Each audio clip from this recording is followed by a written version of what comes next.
Buen día. Buen día, chicos. ¿Están viendo la pantalla? Sí, doctor, se ve. Perfecto.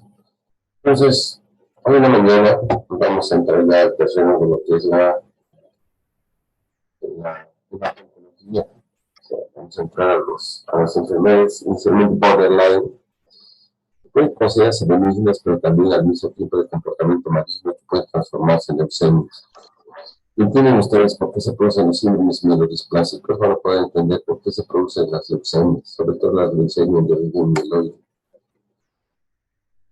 Entonces, vamos a hablar de la mielodisplasia. La mielodisplasia es un grupo de enfermedades clonales que pueden ser simplemente, ¿sí? Que pueden originar simplemente una anemia o una leucopenia leve, hasta desarrollar una leucemia secundaria. ¿Sí? Pues, ¿qué son los síndromes mielodisplásicos? Mielo significa sistema mieloide o médula ósea. Displasia, una alteración en la maduración. Son alteraciones clonales de la célula madre. O sea, de ahí en adelante, todas las alteraciones que van a producir, ¿sí? Por ejemplo, síndromes mielo o linfoproliferativos, la mielodisplasia, al igual que la aplasia medular, son trastornos originados en la célula madre de potencial hematopoyética. En este caso, la célula comprometida con originaria mieloide es la que está alterada. Y son tres características las que indican el síndrome mielodisplásico. Primero, hay una alteración en la maduración.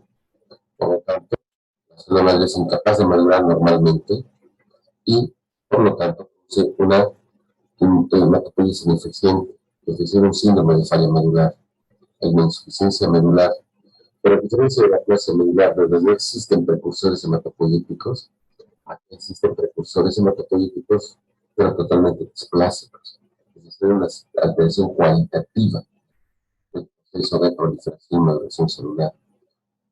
La sangre periférica puede haber anemia, citopenia, anemia y leucopenia, o anemia y trombocitopenia, o bien trombocitopenia y anemia, o bien pancitopenia. Es una característica. ¿Por qué se producen las células displásicas o los síndromes mielodisplásicos? ¿Cuál es el proceso fisiopatológico? Primero, existen alteraciones citogenéticas. Resulta que hay mutaciones, sobre todo en unos cromosomas, en el cromosoma 5, en el cromosoma 7, en el cromosoma 8. Puede haber, por ejemplo, monosomías, es decir, pérdida de una de un cromosoma, o trisomías, la trisomía 8. Y esto va a originar genes, es decir, proteínas que van a alterar la apoptosis. Por lo tanto, hay una apoptosis acelerada y una regulación normal de la apoptosis en precursores. Entonces, los precursores hematopoyéticos se mueren rápidamente. Segundo, hay una angiogénesis aumentada por crecimiento, por expresión de un factor de crecimiento endotelial en las células displásicas. El concepto, por ejemplo, de neoplasia es el hecho de que las propias células van a originar sus propios vasos sanguíneos. Entonces, en la mielodisplasia a nivel medular existe formación de sinusoides, independientemente de los sinusoides normales. Y estos sinusoides van a alimentar las células displásicas. Y finalmente hay una activación de oncogénesis, una activación de genes supresores de tumor. Y esta activación de oncogénesis va a predominar sobre las citoquinas inhibidoras, ¿no? Sobre las proteínas que van a inhibir y van a regular la hematopoiesis. Existen citoquinas inactivadoras sobre apoptosis acelerada y sobre angiogénesis aumentada.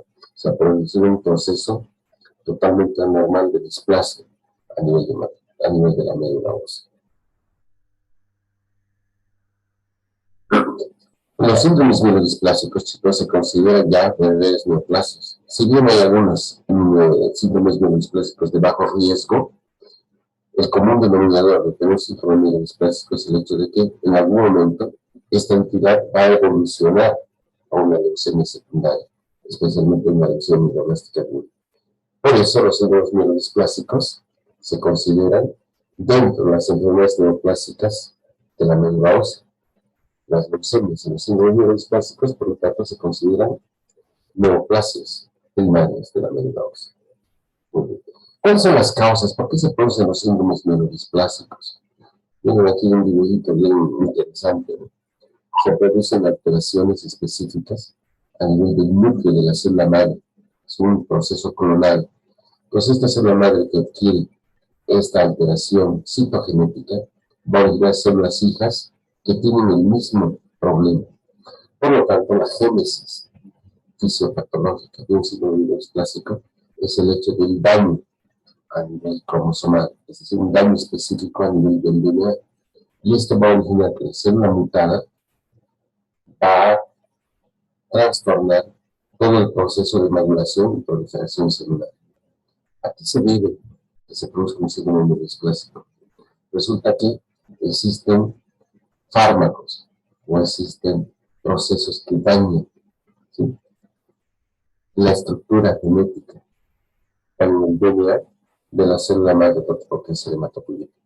Se ha visto que los agentes quimioterápicos, especialmente los antraciclenos, la ciclofosfamida, el salamo,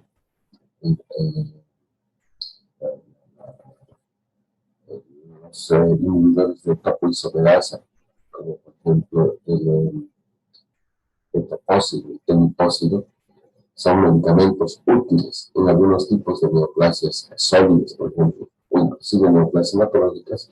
Al final van a producir un daño a nivel nuclear. Y esto, años después, va a haber una displasia. No es infrecuente ver, por ejemplo, pacientes que se han curado un cáncer de mama, o una enfermedad de Hodgkin, o de una enfermedad de Hodgkin, pero especialmente de un cáncer de mama, o de enfermedad de Hodgkin, que años después empiezan a desarrollar anemia inexplicable, empiezan a desarrollar leucopenia, trombocitopenia. Y resulta que uno va a la médula ósea y va a haber cambios displásicos. Resulta que la propia quimioterapia había dañado a la célula madre, que años después esto va a originar un fenómeno de insuficiencia renal por mielodisplasia. Lo mismo la radioterapia. ¿Sí? Pacientes que han sido sometidos a radioterapia pueden después desarrollar mielodisplasia. O los tóxicos del seno, algunos pesticidas o insecticidas van a dañar el DNA de las células progenitoras, originando este fenómeno. Por lo tanto, cuando se presenta un síndrome clásico, chicos, vamos a pensar siempre que es secundario a algún proceso, aunque es de quimioterapia, ya tiene una neoplasia previa, un cáncer previo, o ha sido expuesto a agentes citotóxicos. Pero en algunas ocasiones no se identifica la causa, y a eso se conoce como síndrome mielodisplásico primario o síndrome mielodisplásico de nuevo. El principal peligro de los pacientes que tienen un síndrome mielodisplásico de origen secundario es que generalmente estas células van a originar, ¿sí?, cambios a nivel nuclear que van a terminar produciendo evolución clonal a una leucemia secundaria a mielodisplasia. En muchos pacientes, por ejemplo, de tercera edad, pacientes viejitos, que presentan, por ejemplo, una leucemia de tipo mieloide, una leucemia mieloblástica aguda, existe una base citogenética, una base previa de haber presentado años antes un síndrome mielodisplásico. Bueno, como se ha dicho, la fase fisiopatológica de los síndromes mielodisplásicos es el origen clonal, un deterioro de la célula madre hematopoyética en el proceso de maduración y proliferación celular y diferenciación. Todo esto debido a un daño a nivel nuclear, un daño del DNA de la célula madre, especialmente a nivel cromosomal, cromosoma 5, cromosoma 7 y cromosoma 8. Esto va a dar lugar a la expresión de oncogenes, y estos oncogenes van a producir señales proteicas, por ejemplo, que van a acelerar la apoptosis de estas células, o van a acelerar el proceso de angiogénesis, pero principalmente van a expresar proteínas que van a disregular el ciclo celular, o proteínas, ¿sí?, que van a suprimir a agentes supresores o a citoquinas, por ejemplo, reguladores. Todo esto va a originar un fenómeno que se observan en la médula ósea, o la posible displasia de las células precursoras en la médula ósea. Y esa displasia va a originar una hematopoiesis o una eritropoiesis ineficaz.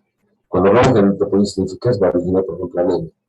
Cuando va a originar granulopoiesis o trombocitopoiesis ineficaz, va a originar anemia. ¿Sí? Y esto va a originar citopenias en sangre periférica. Entonces, el concepto de mielodisplasia es un concepto de alteración, ¿sí?, en el proceso de maduración y proliferación celular de tipo clonal de la célula madre, que va a ayudar un símbolo de falla medular con citopenias. A ver, vamos a hacer una comparación. Es como tener una fábrica de zapatos. La médula ósea es una fábrica. Y tenemos una fábrica de zapatos donde tenemos, sí, materia prima.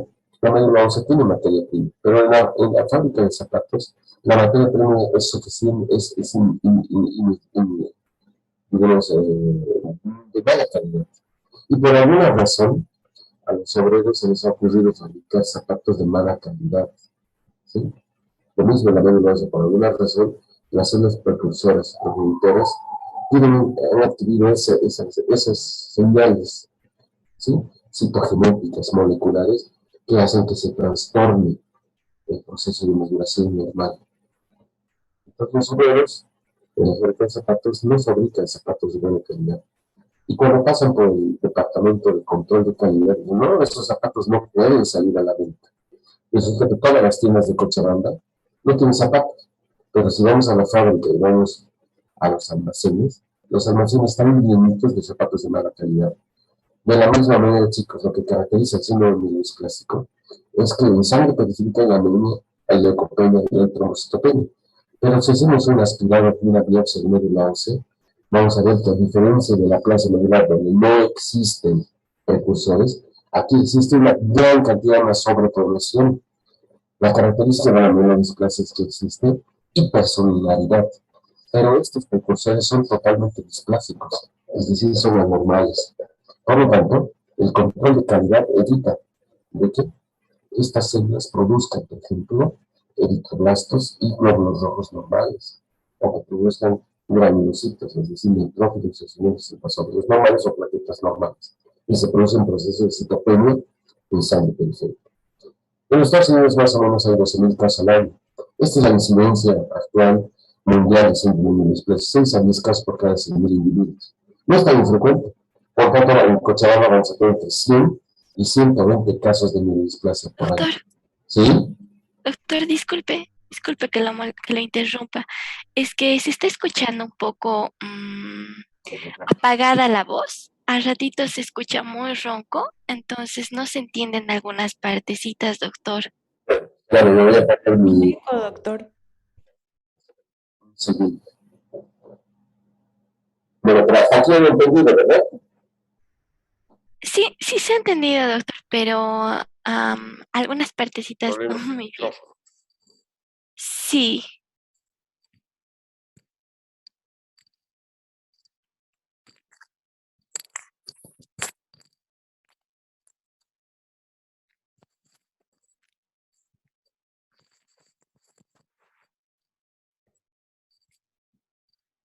Hola chicos, ahora sí, ¿me oyen bien?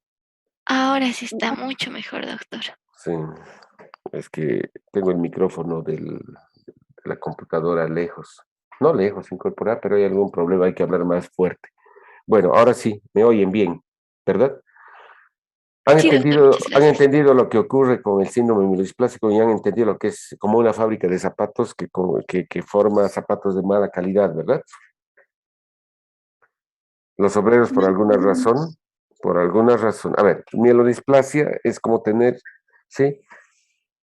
La médula ósea, en lugar de producir, ¿sí?, glóbulos rojos, blancos y plaquetas de buena calidad, si por alguna razón no produce, es decir, no es que no produce, sino que todo es de mala calidad. Es como si tendríamos una fábrica de zapatos donde los obreros, por alguna razón, ¿sí?, han agarrado la materia prima y agarran y producen zapatos y tenis de mala calidad. O sea, zapatos de diferente tamaño, mal cosidos, ¿ya? Pero la fábrica se llena de esos zapatos y dice el control de calidad, oye, no puedo sacar zapatos a la circulación, entonces todas las tiendas de zapatos, las zapaterías de Cochabamba están vacías. Y todo el mundo se pregunta, oye, pero ¿por qué no hay zapatos si la fábrica produce? Y van a la fábrica y resulta que la fábrica está llena de zapatos de mala calidad. Los almacenes entras y dices, ¡poches! Un desastre. Zapatos mal cosidos, zapatos mal pintados, terrible. ¿Y por qué ha pasado esto? porque a los fobreros les han dado una orden que fabriquen este tipo de zapatos, pero esto no puede salir a la venta. De la misma manera, en la médula ósea, a diferencia de la aplasia medular, cuando vamos a ver qué es lo que está pasando, haces una biopsia y un aspirado medular y resulta que vas a ver gran cantidad de precursores. Pues es una médula ósea hipercelular. Y resulta que a los progenitores y a la célula madre se le ha dado una orden de que exista una mayor apoptosis, exista una disregulación en el proceso de maduración y proliferación. Es decir, vamos a ver alteraciones morfológicas totalmente aberrantes. Y eso va a originar de que no salgan, ¿sí?, a la circulación glóbulos rojos, glóbulos blancos y plaquetas. La incidencia de estos síndromes mielodisplásicos es de aproximadamente 6 a 10 casos por 100.000 individuos. Por lo tanto, en Cochabamba, al haber 1 millón de habitantes, hay más o menos entre 100 a 120 casos de mielodisplasia por año. Esto se va a incrementar sobre todo en personas mayores. Los síndromes mielodisplásicos se presentan especialmente en personas de tercera edad. Sí, si se dan cuenta, 65 a 100 casos por cada 100.000 mayores de 80 años. Entonces, una de las causas de mortalidad en pacientes viejitos es el desarrollo de mielodisplasia. La edad en promedio es de 65 años. ¿Y sabes cuándo sospechan ustedes, chicos, que hay un paciente con mielodisplasia? Cuando viene un paciente de tercera edad, un paciente mayorcito, un paciente de 70 años, que tiene anemia y no se sabe la causa, o sea, le han estudiado la anemia y es una anemia desconocida. O son pacientes que vienen con leucopenia, ¿no? Dicen los pacientes, doctor, mis defensas están bajas, ¿sí? Los pacientes, los alumnos que han llevado práctica conmigo, hay muchos pacientes que vienen y me dicen, mis defensas están bajas, vemos leucopenia. No, pues esta leucopenia es por un síndrome mielodisplásico o trombocitopenia. ¿Por qué se presenta en pacientes adultos mayores? Porque hemos visto, ¿no?, que con el advenimiento de tantos cuidados, nosotros vivimos cada vez más. La esperanza de vida en el siglo XIX era de apenas de 40 y 50 años. Los pacientes se morían de viruela, se morían de tifoidea, se morían de tuberculosis, se morían también de cánceres, ¿sí? Pero principalmente de enfermedades infecciosas. En el siglo XX ha habido cambios notables, ¿verdad? Antibióticos, cuidados generales, geriatría, etcétera, etcétera. Y ahora, sí, la esperanza de vida, sobre todo en países europeos, en países del primer mundo, se ha extendido. No es infrecuente ver, por ejemplo, viejitos de 70 años que siguen trabajando, de 80 años que siguen trabajando, y la gente se muere recién de 90, 95 años. Obviamente, cuanto más estiras la vida, más posibilidades tienes de desarrollar un síndrome mielodisplásico. Segundo, hay más sobrevivientes de neoplasias. Ya les he dicho, cuando hablamos de síndrome mielodisplásico, siempre pensamos que es un síndrome mielodisplásico secundario, y secundario a qué, a medicamentos que se han utilizado para tratar el cáncer. Muchos pacientes que han tratado exitosamente el cáncer, sobre todo tumores sólidos, cáncer de mama, cáncer de estómago, o enfermedades hematológicas tipo linfoma no Hodgkin o mieloma múltiple, terminan desarrollando más adelante mielodisplasia. Entonces, ya son sobrevivientes de neoplasias, pero lastimosamente los medicamentos han producido esta disregulación. Lo mismo, cada vez se usa quimioterapia y trasplantes. Los pacientes también pueden desarrollar displasia medular después de utilizar dosis altas de quimioterapia o trasplantes. La mielodisplasia se conoce con diferentes nombres. Antes se llamaban preleucemias, les había dicho, tener mielodisplasia en gran cantidad, en un gran número de pacientes implica el desarrollo clonal hacia una leucemia secundaria, o anemia dismilopoyética, leucemia mieloide subaguda, anemia refractaria. Por eso cuando te dicen, doctor, tengo leucemia, bueno, no tienes una leucemia, tienes una preleucemia. ¿Y por qué una preleucemia? Porque tienes una mielodisplasia y esa mielodisplasia, dependiendo la severidad y dependiendo del riesgo, va a evolucionar seguramente una leucemia secundaria. Esta diapositiva te muestra claramente por qué se producen las mielodisplasias. Generalmente se produce en personas mayores de 60 años. ¿Cuál es la base fisiopatológica? Hemos dicho, hay alteraciones citogenéticas, sobre todo alteraciones cromosomales. Si uno agarra el DNA, hace un cariotipo, ¿sí? Es decir, induce metafases y ve el cariotipo y alteraciones en el cromosoma 5 de la célula madre. Sacas el DNA y vas a ver que el cromosoma 5, el cromosoma 7 y el cromosoma 8 están mutados. Puede haber, por ejemplo, miren, pérdida de brazos del cromosoma 5 y cromosoma 7. Por ejemplo, hay 5Q menos, así se llama, pérdida del brazo largo del cromosoma, de uno de los brazos largos del cromosoma 5. O puede haber una trisomía 8. Y esto va a inducir a que se produzcan proteínas, ¿verdad? Se codifican proteínas apoptóticas, proteínas que inhiben señales de regulación celular. Y esto va a originar displasia medular y obviamente citopenias en sangre periférica. Y el pronóstico va a depender mucho del tipo de células que se presenten. Por ejemplo, si se presentan blastos, si hay mucha alteración citogenética, ¿sí? El pronóstico va a ser peor porque va a haber citopenias, hipercelularidad, mucha displasia y esto va a evolucionar una leucemia secundaria. Muy bien. Por lo tanto, mielodisplasia significa anomalía en el proceso de maduración en la hematopoiesis de una o varias líneas mieloides. Y esto en sangre periférica se caracteriza por lo siguiente. Si se dan cuenta, son frotis de sangre periférica y en la sangre periférica hay displasia. Por ejemplo, hay anomalías plaquetarias, plaquetas gigantes. Las plaquetas normalmente se ven así como puntitos, pero aquí vemos plaquetas del tamaño de glóbulos rojos. Puede haber anomalías en los glóbulos rojos. Miren, mucha anisocitosis, poiquilocitosis, diferentes formas, células en blanco de tiro, cuerpos de Howell-Jolly. Los cuerpos de Howell-Jolly aquí no se ven muy bien, pero aquí hay un glóbulo rojo con un puntito azurófilo que representa restos nucleares. Y hay anomalías en los polimorfonucleares. Los polimorfonucleares tienen que estar segmentados, ¿verdad? Pero aquí hay oligosegmentación, generalmente hiposegmentación, y no ven gránulos, ¿sí? Hipogranularidad. Entonces, fuera de haber citopenias, existen anomalías morfológicas en la sangre periférica. ¿Cómo se clasifican los síndromes mielodisplásicos? ¿Cuáles son las enfermedades? Pues aquí sí hay una ensalada de cosas y es medio complicado, chicos, pero vamos a mencionar y quiero que entiendan. FAB significa clasificación franco-americano-británica. Allá por los años 80, un montón de hematopatólogos se reunieron en consenso y dijeron, a ver, mielodisplasia es bien complicada y vamos a clasificarla desde el punto de vista morfológico y desde el punto de vista, ¿sí?, de la evolución hacia una leucemia secundaria. Entonces vamos a tener un consenso de los diferentes tipos de enfermedad. No es lo mismo un paciente que tiene simplemente anemia crónica a un paciente que tiene, sí, pancitopenia y que resulta después de un tiempo empieza a tener blastos, mieloblastos en sangre periférica. Y este paciente que tiene mieloblastos en sangre periférica básicamente es un paciente que va a tener una leucemia.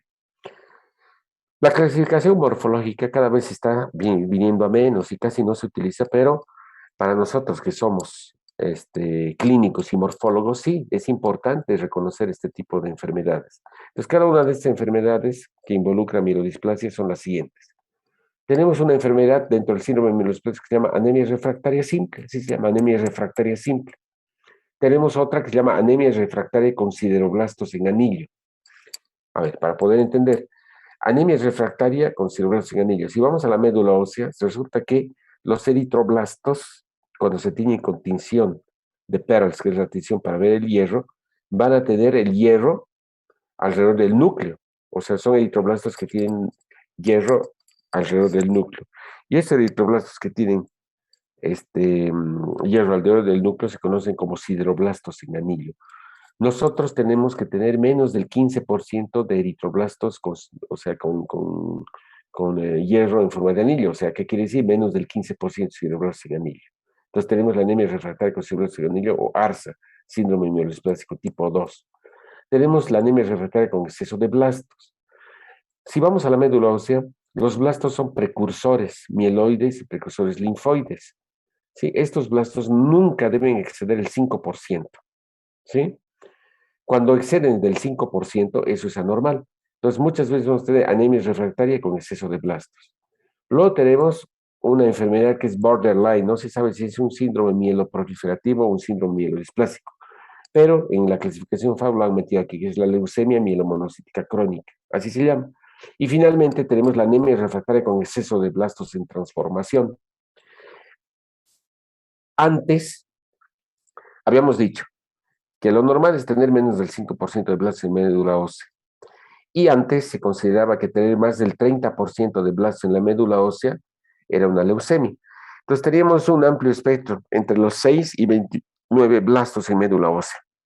Cuando teníamos 7, 8, 9, 10% de blastos en la médula ósea, no era una leucemia, pero tampoco era normal. Cuando teníamos entre 21 y 30%, a eso se llamaba anemia refractaria con exceso de blastos en transformación o anemia refractaria T, AREP-T, así se llama. Entonces, ¿cuáles son los 5 síndromes mielodisplásicos, cada uno con diferentes características? anemia refractaria simple o síndrome mieloesplásico tipo 1, anemia refractaria con sideroblastos en anillo o ARSA, síndrome mieloesplásico tipo 2, anemia refractaria con exceso de blastos o AREP, leucemia mielomonocítica crónica y la anemia refractaria con exceso de blastos en transformación. Y esto es bien fácil de entender, chicos. Miren, todo depende de los blastos, de los fibroblastos en anillo y la presencia de monocitos en sangre periférica. 3 situaciones. ¿Cuándo consideramos anemia refractaria? Cuando tienes anemia simplemente, anemia, y vas a la médula ósea, y en la médula ósea no ves blastos, siempre ves blastos por debajo del 5%, menos del 15% de fibroblastos en anillo, normal, y no ves monocitos en sangre periférica, ves lo mismo, 2 o 3% de monocitos, pero ojo, la característica es que hay mielodisplasia. Si vas a la médula ósea vas a ver alteraciones en la maduración y en sangre periférica vas a ver esas alteraciones morfológicas. Cuando vemos eso, hablamos anemia refractaria. Si a la anemia refractaria le sumamos que hay más de 15% de fibroblastos en anillo, miren, no hay blastos, no hay monocitos, pero al hacer la tinción de Pearls, vemos más del 15% de fibroblastos en anillo y vemos esta característica, se llama anemia refractaria con fibroblastos en anillo. Seguimos. Si tenemos estas características, ¿sí? Alteraciones morfológicas, pero en la médula ósea vamos a ver más del 5% de blastos en médula ósea. Podemos ver más del 15% de fibroblastos en anillo, puede no haber fibroblastos en anillo y no hay monocitos, pero la característica hay blastos, más del 5% de blastos, que llama anemia refractaria con exceso de blastos, lo que le da diferencia a las otras dos son los blastos. Nos vamos a briscar al 5, al síndrome mieloesplásico tipo 5, anemia refractaria con exceso de blastos en transformación. Hay estas mismas características, ¿sí? No importa los fibroblastos en anillo, no importa el número de monocitos, pero lo que sí interesa es que hay más del 20% de blastos. Y si hay más del 20% de blastos, se llama síndrome mieloesplásico tipo 5 o anemia refractaria con exceso de blastos en transformación, que actualmente es una leucemia secundaria. ¿Por qué? Porque en la actualidad tener más del 20% de blastos implica tener una leucemia secundaria. Cuando hablamos de leucemia mielomonocítica crónica, no importa el número de blastos, el número de fibroblastos no importa.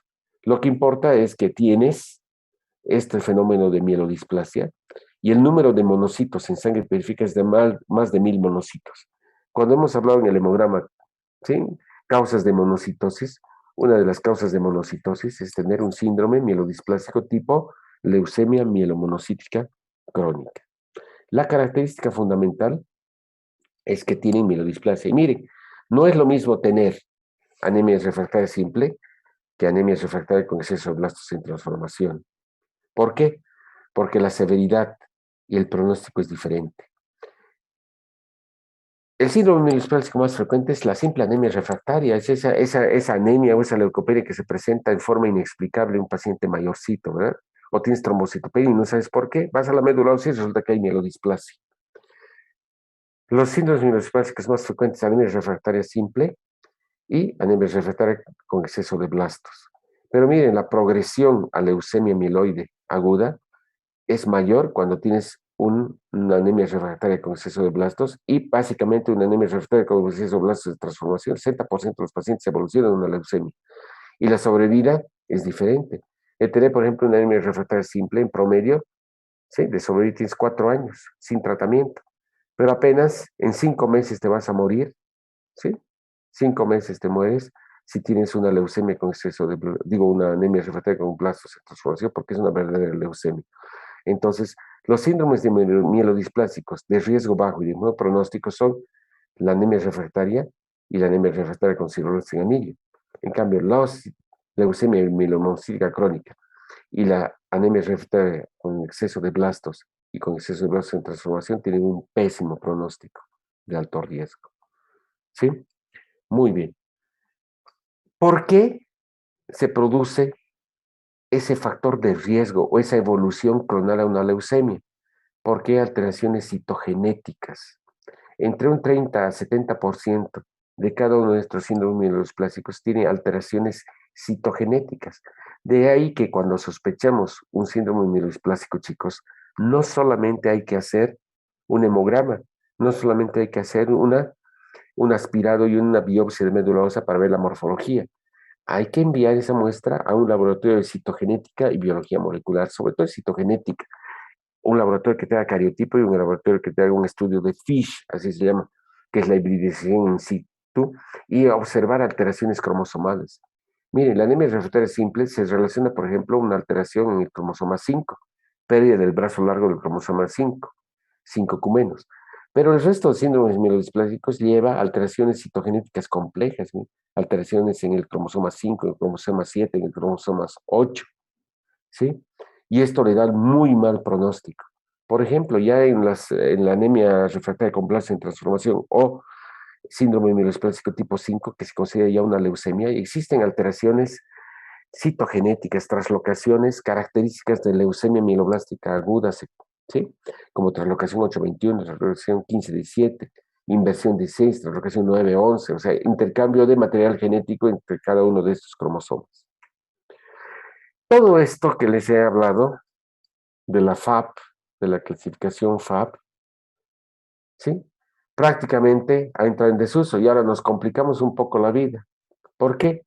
Porque esta es la nueva clasificación de los síndromes mielodisplásicos de novo. Como les he dicho, los síndromes mielodisplásicos se caracterizan en síndromes mielodisplásicos secundarios y sobre todo síndromes mielodisplásicos primarios, idiopáticos de novo. Y aquí se toma en cuenta, obviamente, las alteraciones citogenéticas y el porcentaje de blastos. Y esta es la clasificación actual que debemos saber de lo que es actualmente el síndrome mielodisplásico. ¿Cuáles son esos síndromes? ¿Cuáles son esas enfermedades? Uno, la anemia refractaria. Sigue, ¿no? Como anemia refractaria simple. ¿Qué es lo que caracteriza? Alteraciones morfológicas de displasia. Aquí no hay blastos, no hay sideroblastos en anillo. Anemia refractaria simple o síndrome mielodisplásico tipo 1. Luego viene la anemia refractaria sideroblástica o la famosa ARSA, ¿no? Es la tipo 2, anemia refractaria con sideroblastos en anillo. Pero aquí tenemos dos tipos, dos subtipos. La anemia refractaria simple con displasia de un solo linaje eritroblástico, que solamente afecta a los glóbulos rojos, o la anemia refractaria sideroblástica con displasia multilinaje, que afecta a la serie blanca y la serie plaquetaria, así se llama. ¿Cuál es la característica? Que cuando hacemos una tinción de Perls, aquí hay más del 15% de sideroblastos en anillo. Si solo afecta la maduración eritroide, displasia eritroide. Si afecta las tres series, displasia multilinaje. Luego tenemos la citopenia refractaria con displasia de los tres linajes, así se llama. Citopenia refractaria con displasia de los tres linajes. Luego tenemos el síndrome mielodisplásico tipo 3 o AREP, anemia refractaria con exceso de blastos, cuando hay más del 5% de blastos. Esto ha cambiado respecto de la anemia refractaria con exceso de blastos en transformación, ¿verdad? Ya no existe esa entidad porque tener más del 20% significa tener una leucemia secundaria. Espero me estén entendiendo. La anemia refractaria con exceso de blastos. Cuando tienes más del 5%, menos 10% de blastos en la médula ósea, cuentas el número de blastos, y hay menos del 10%, pero hay más del 5%, anemia refractaria tipo 1, ¿sí? AREP tipo 1. Pero cuando hay más del 10%, pero menos del 20% de blastos de médula ósea, AREP tipo 2. Si hay más del 20%, eso es ya una leucemia secundaria y desaparece la anemia refractaria con exceso de blastos en transformación. Cuando no encuentras, ¿sí?, dónde clasificar o dónde meter ese mielodisplásico, se llama síndrome mielodisplásico no clasificable. Y cuando tienes un síndrome mielodisplásico e identificas alteración en el cromosoma 5 con pérdida del brazo largo de uno de los cromosomas 5, a eso se llama síndrome mielodisplásico asociado con el síndrome 5Q menos, así se llama. Entonces, ¿cuál es la diferencia respecto a la FAP? Que ya se ha eliminado la leucemia mielomonocítica crónica y se ha eliminado la anemia refractaria con exceso de blastos en transformación. La primera, que es el síndrome mielodisplásico, como leucemia mielomonocítica crónica, ahora figura como trastorno mieloproliferativo. Y la anemia refractaria con exceso de blastos en transformación, que tenía más del 20%, entre 20 y 30% de blastos, realmente es una leucemia secundaria. Esta es la nueva clasificación de la Organización Mundial de la Salud de los síndromes mielodisplásicos. Cada una de estas es una enfermedad. ¿Y cómo las reconocemos? Simplemente viendo la morfología y viendo y contando el porcentaje de blastos. ¿Cuándo sospechamos un síndrome mielodisplásico? En el 60% de los pacientes cuando se presenta una anemia inexplicable, una anemia normocítica, normocrómica o una anemia macrocítica, ¿verdad? Puede haber un 26% fenómeno purpúrico por trombocitopenia. Son poco frecuentes, son menos frecuentes las infecciones, a menos que tengas realmente leucopenia, ¿sí? Y neutropenia severa. Ahí es poco frecuente la esplenomegalia, hepatomegalia de neuropatías. Como no hay tanta infección, la fiebre es rara, pero en algunas ocasiones, en los síndromes mielodisplásicos de alto riesgo, como por ejemplo la anemia refractaria con exceso de blastos tipo 1 y tipo 2, sí se puede presentar infecciones intercurrentes. Esto es lo que vemos, ¿no? Personas de tercera edad que cuando van a hacer un chequeo tienen anemia, trombocitopenia, neutropenia o pancitopenia o bicitopenia o monocitopenia. Puede haber entonces hemorragia, o el paciente tiene síndrome anémico con fatiga, o tiene infecciones recurrentes. Entonces, ¿qué hacemos? Va al médico, va al internista, el internista le hace un hemograma y dice, oye, tienes una anemia normocítica normocrómica y tienes una leucopenia, o tienes una leucopenia con neutropenia. ¿Qué tienes que hacer? Ve con el hematólogo. ¿Qué hace el hematólogo? Hace un aspirado de médula ósea y ve al microscopio. Lo primero que vamos a ver en sangre periférica y en médula ósea son hallazgos característicos, displasia de los tres linajes, displasia, alteraciones en la maduración, alteraciones en la serie mieloide, megacariocitos pequeños, ¿sí? En la citometría hemática, como les he dicho, vamos a ver esto, ¿no? Alteraciones eritrocitos, macrocitosis, anisocitosis, poiquilocitosis, neutrófilos con citoplasma de granulado y núcleo hiposegmentado, o en las plaquetas vamos a ver macrotrombocitos, o sea, macroplaquetas. Entonces vamos a sospechar en una médula, vamos a sospechar en una mielodisplasia. ¿Y qué vamos a ver? Vamos a ir a la médula ósea. En la sangre periférica, entonces, ¿qué vemos? Vamos a ver anemia con única alteración a veces, o vamos a ver pancitopenia en el 50% de los pacientes, o leucopenia en el 50%, trombocitopenia, o bien monocitosis, ¿no? La médula ósea, hemos dicho, es normo o hipercelular. Esa es la característica. Y en la médula ósea, ¿qué vamos a ver? Vamos a ver hiperplasia y vamos a ver diseritropoiesis, con alteraciones en la maduración de la serie eritroide, disgranulopoiesis y dismercaricitopoiesis. Y vamos a ver anormalidades cualitativas, vamos a ver sideroblastos, más del 15% de sideroblastos en anillo, y vamos a estar frente a una anemia refractaria sideroblástica, por ejemplo. Vamos a ver presencia de blastos, mieloblastos de tipo 1, ¿sí? Entonces, ¿qué hemos dicho? Cuando los blastos están por encima del 30%, en este caso ya actualmente por encima del 20%, el diagnóstico es una leucemia aguda. Menos del 20%, mielodisplasia. Y esto es lo que se ve, miren, en la médula ósea. Vamos a ver totalmente anormalidades. Células binucleadas. Miren aquí una célula en división, ¿sí? Células en apoptosis, células en apoptosis. Vamos a ver células cuadrinucleadas, eritroblastos diseritropoyéticos, o sea, totalmente una mielodisplasia. Cuando vemos esto en la médula ósea y vemos citopenias, establecemos el diagnóstico de mielodisplasia. Y vamos a ir a hacer, ¿sí?, estudios citogenéticos. Si tú tienes tu abuelito o un tío que tiene una mielodisplasia, te vas a preguntar, oye, ¿cuál es el pronóstico de una mielodisplasia? Y vamos a tomar en cuenta el índice internacional pronóstico, porque esto te va a permitir decir cómo le va a ir a un paciente que tiene mielodisplasia. Y vamos a tomar en cuenta tres características dentro del índice internacional pronóstico. Esto se llama Sistema Internacional Pronóstico de Mielodisplasia. Chicos, toma en cuenta tres parámetros. Uno, blastos en la médula ósea, alteraciones en el cariotipo y citopenias en sangre periférica. Y le da un puntaje, 0.05, 1 punto, 1.5 y 2 puntos.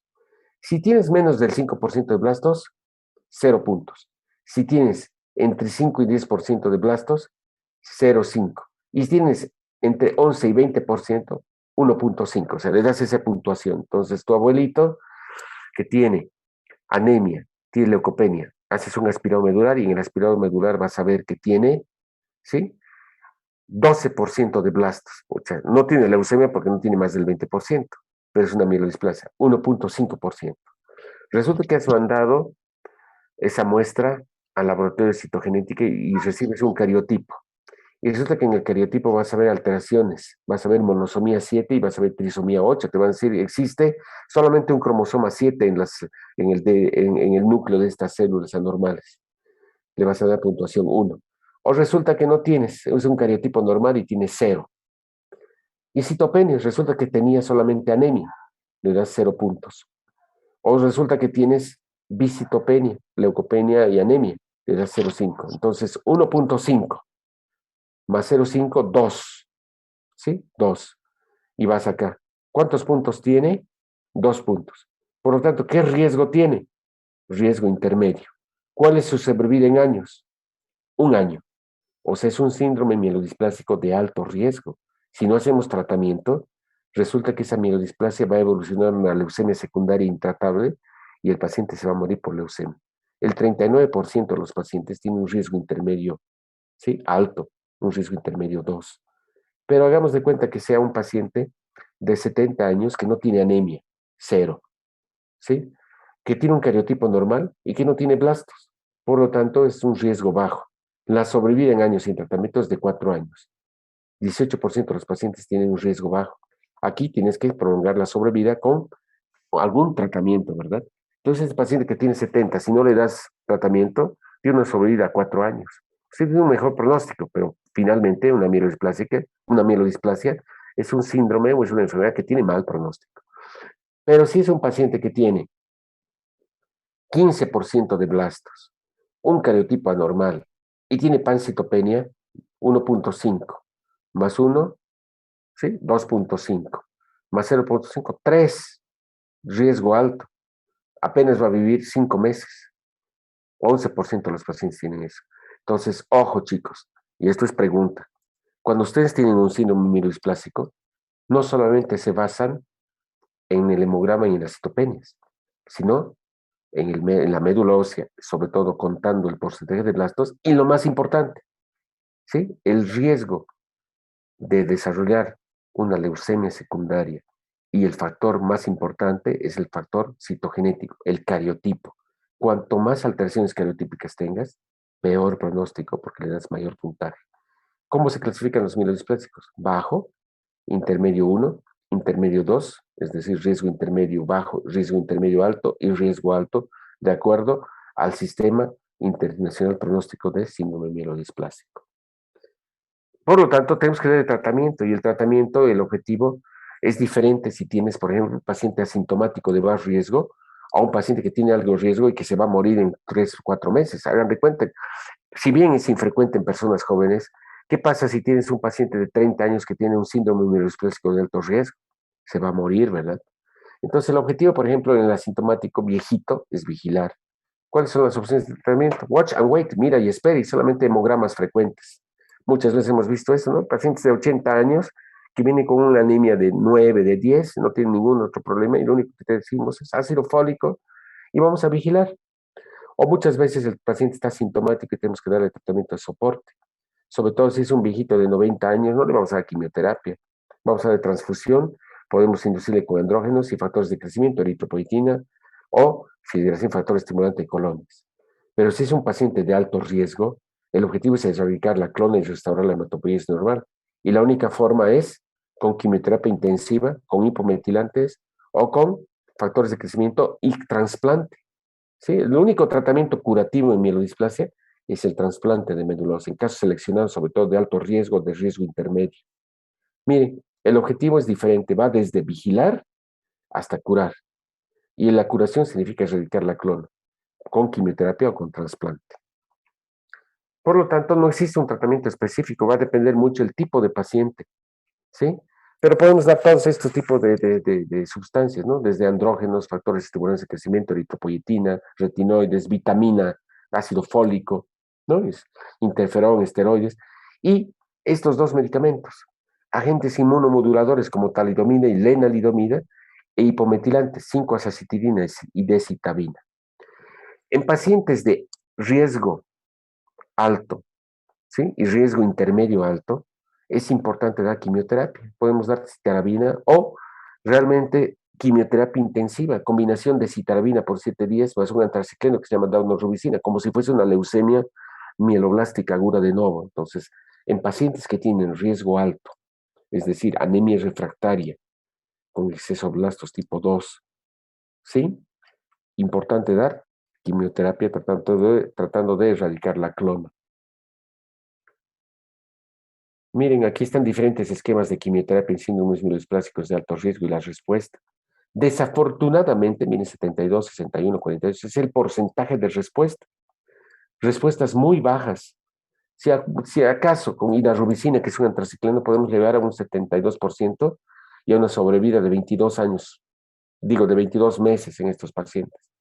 Hay otras combinaciones de quimioterapia donde no es tan halagüeña, o sea, no es tan eficaz, ¿no? 48%, apenas la mitad de los pacientes van a responder.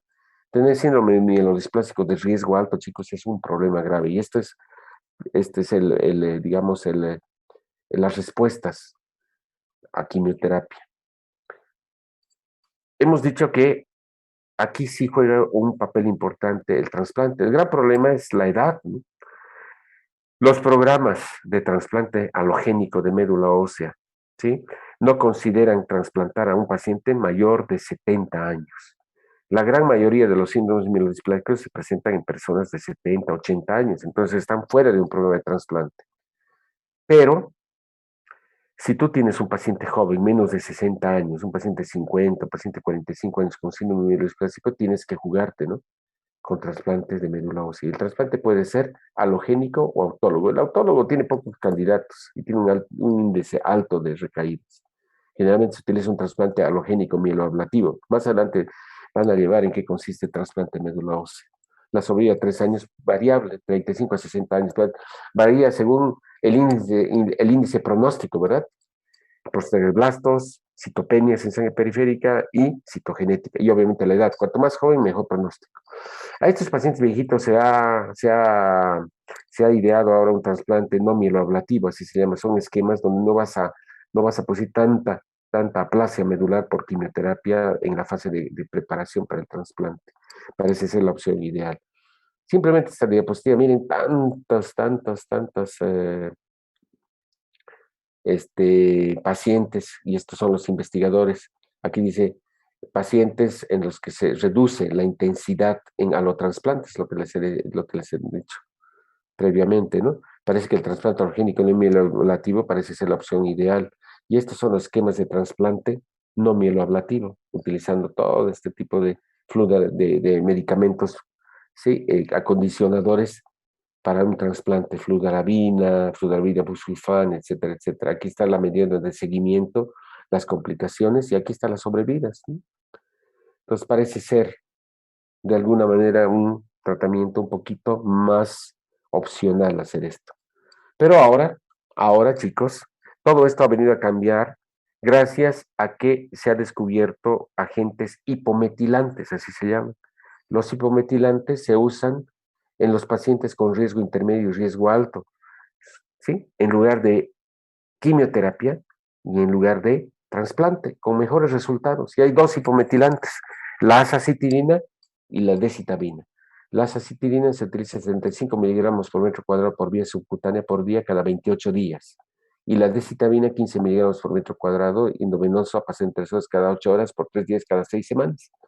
Lo que ustedes quieren que sepan es que fuera de tratamiento de soporte, fuera de la quimioterapia intensiva o quimioterapia menos intensiva, o el trasplante de médula ósea halogénico estándar o halogénico no mieloablativo, lo que ha venido a cambiar un poco, ¿sí? El pronóstico y el tratamiento de los síndromes mieloplásticos, sobre todo de riesgo intermedio y riesgo alto, esos pacientes que tienen un IPS, o sea, un índice pronóstico de más de 2 puntos o 2.5 puntos por alteraciones citogenéticas, es el empleo de azacitidina y decitabina. Miren, azacitidina y decitabina se utiliza por vía subcutánea, por vía endovenosa. Son fármacos hipometilantes que intentan modificar el ADN de la célula madre, modifican esas alteraciones citogenéticas en cromosoma 5, en cromosoma 7, en cromosoma 8, ¿sí? Obviamente pueden producir náuseas, siempre efectos secundarios, leucopenia, trombocitopenia, pero regulan y el porcentaje de respuesta es alto. Se utiliza también un medicamento que se llama lenalidomida, sobre todo en personas que tienen este síndrome mieloesplásico, la de lesión del cromosoma 5. ¿Sí? Es un medicamento que se utiliza por vía oral. Estos medicamentos actualmente han venido a cambiar Vidasa, que es la azacitidina, el Dacogen, la decitabina, el Revlimid, que es la lenalidomida, el concepto, ¿sí? La evolución y el pronóstico. Y en muchas ocasiones se considera que podrían ser, sobre todo en el síndrome 5 la utilización de la lenalidomida al erradicar este trastorno citogenético, podría considerarse un tratamiento curativo. Otros tratamientos en síndrome mielodispásicos, ¿sí? Alternativos, ácido transretinoico, amifostina, vamos a mencionar el melphalan, bueno, hemos hablado de la decitabina, que es un hipometilante, inhibidores de la feniltransferasa, etcétera, etcétera. ¿Sí? Entonces, para fines prácticos, chicos, tener síndrome mielodisplásico es un fatal, ¿no? Porque vas a evolucionar a la leucemia secundaria. Va a depender mucho del riesgo. Síndromes mielodisplásicos de riesgo bajo, puedes manejarlos simplemente con tratamiento sintomático, sobre todo si es un viejito de 90 años. Pero síndromes mielodisplásicos de alto riesgo o de riesgo intermedio alto y en paciente menos de 60 años, va evolucionando la leucemia y se va a morir, por lo tanto tenemos que darle un tratamiento curativo, o trasplante halogénico, o podemos darle hipometilantes, azacitidina y decitabina. Espero hayan entendido. En esto consisten los síndromes mielodisplásicos. A partir de la próxima semana ya vamos a llevar hemato-oncología y vamos a hablar de leucemias agudas y leucemias crónicas y de mieloma múltiple. ¿Sí? Son 3 clases que nos estoy, o sea, 3 temas que tenemos y después entra la doctora Baena con linfomas y todo lo que es coagulación, trasplante y manejo transfusional. Preguntas. La Esmeralda siempre es la que pregunta. A ver, Esmeralda. Doctor, en el tratamiento que es curativo, el trasplante nos mencionó, la explicación de los hipometilantes, ¿también serían curativos, doctor? Porque van a modificar esas Mm, alteraciones. lo que se busca es ser durativo, ¿verdad? El gran problema es que el porcentaje no es lo mismo que un trasplante. El riesgo de un trasplante es alto, ¿no? De mortalidad, de complicaciones, enfermedad injeto contra huésped, infecciones secundarias por virus, etcétera, etcétera. Pero el único tratamiento curativo actual es el trasplante. Se está intentando eliminar esas alteraciones citogenéticas, ¿no? Con los hipometilantes, modificar el DNA, reestructurar el DNA dañado por alteraciones cromosoma 7 y el cromosoma 8, por ejemplo, con azacitidina y con decitabina. En teoría, ¿sí? Si hay buena respuesta, sí podría ser curativo. El gran problema es que una vez que llegas a la respuesta, el tratamiento es forever. O sea, es como un diabético, ¿no? El diabético que tiene control, por ejemplo, con metformina, debe seguir tomando metformina de por vida. O un hipertenso, hagan de cuenta cualquiera de sus familiares, tu papá es hipertenso, no puede dejar de tomar tus medicamentos antihipertensivos, sus medicamentos antihipertensivos de por vida. Entonces, si alcanzamos remisión completa con hipometilantes, es forever, es decir, hasta progresión de la enfermedad. Entonces, eso es carísimo. La azacitina cuesta cada frasquito más o menos $800. Y si utilizas 7 frascos por mes, o sea, uno por día por 7 días, entonces te podrás imaginar lo costoso que es tratar un síndrome mielodisplásico.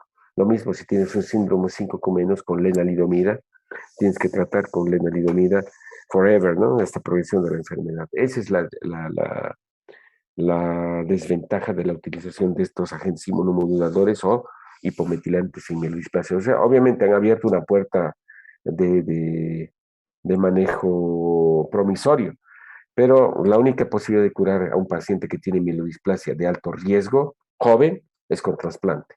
Si tienes mielodisplasia y tienes 85 años, no le vas a hacer quimioterapia, más aún si tienes un síndrome de bajo riesgo, porque el porcentaje de sobrevida sin tratamiento 4 años. Si le vas a dar tratamiento, si vas a darle factor estimulante de colones, le vas a dar eritropoyetina, vas a transfundirlo, vas a evitar infecciones, puedes programar a mí. Si tienes 88 años, se va a morir de un infarto, se va a morir de otra cosa, pero no de una mielodisplasia. Pero si es un joven de alto riesgo, se va a morir de una leucemia secundaria. Ese es el drama de tener un síndrome mielodisplásico. Y depende del síndrome mielodisplásico, ¿no? No es lo mismo una anemia refractaria simple tipo 1 que una anemia refractaria con exceso de blastos tipo 2, ¿verdad? ¿Te ha contestado tu pregunta, Esmeralda? Sí, doctor, muchas gracias. Una Bueno, pregunta más, doctor. Esos factores estimulantes que se utilizan no es en uno de alto riesgo, pero ¿cómo es que ayudarían? Porque si está alterada la parte genética al estimular más, entonces no sería contraproducente. Claro, es complicado, pues, es complicado, chicos. Hay que valorar, el tratamiento es individualizado, tienes mucha razón. ¿Cuáles son los factores de crecimiento? Uno, eritropoyetina. Entonces, muchos de esos pacientes se benefician de eritropoyetina y ácido fólico, ¿no? Vitaminas, o sea, ácido fólico le estás dando para estimular la síntesis de DNA y le estás dando eritropoyetina para estimular la formación de hemoglobina y la maduración de unidad formadora de colonias a eritroblasto o proeritroblasto, ¿no? Y formar glóbulos rojos. Otro de los factores se llama filigrastim. El filigrastim es el factor estimulante de colonias de granulocito macrófago, que trata de estimular la proliferación de la serie mieloide. El gran problema es que tienes mucha razón, en algunas ocasiones lo que hace es estimular la clonal mielodisplásica y en lugar de ser beneficioso puede ser más bien perjudicial. Hay que individualizar, ¿no? En quiénes vas a utilizar eritropoyetina o en quiénes vas a utilizar sobre todo factor estimulante de colonias, que se llama filigrastim. Entendido, doctor. Muchas gracias. Bueno, chicos, que sea un buen fin de semana. Estudien y nos vemos bueno, el lunes les paso enlace. No estoy seguro si el lunes o vamos a tener clases. Siempre los lunes y a mí me programan reuniones a esa hora. Pero si van a tener clases, les voy a pasar previamente el enlace, ¿no? En la tarde. Y seguimos con el horario de 7 a 8 de la noche. Buen día, chicos. Listo, doctor, gracias.